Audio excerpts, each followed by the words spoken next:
مؤسسه تحقیقات تورم ترکیه اناک نرخ تورم سالانه منتهی به ماه آوریل در این کشور را 73.88% اعلام کرد.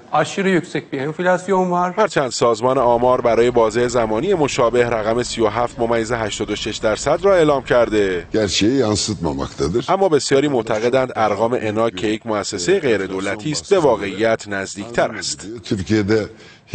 آمار رسمی اعلام شده بیانگر واقعیت‌های بازار نیست. نرخ تورم بسیار بالاتر از این هاست و میتوان گفت آمار اناک دقیق‌تر است.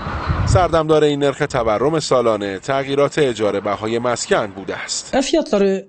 قیمت کرایه خانه بسیار بالاست. شرایط برای اجاره یک خانه قابل زندگی دشوار شده.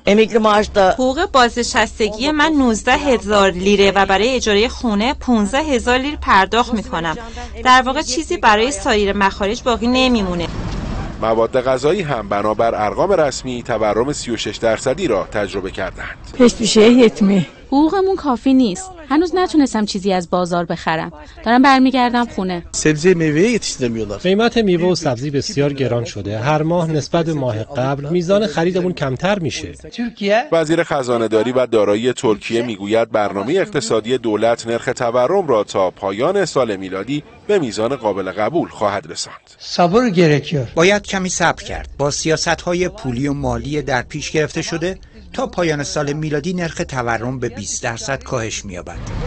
تمامی نظرسنجی‌ها در ترکیه حکایت از آن دارند که مشکلات اقتصادی باعث شده که آرای حزب حاکم به کمترین میزان در 2 دهه اخیر برسد. کارشناسان اقتصادی در ترکیه معتقدند کاهش تنش‌های سیاسی و البته اصلاح سیاست‌های پولی و مالی عواملی خواهند بود که به تعدیل نرخ تورم در ترکیه کمک خواهند کرد.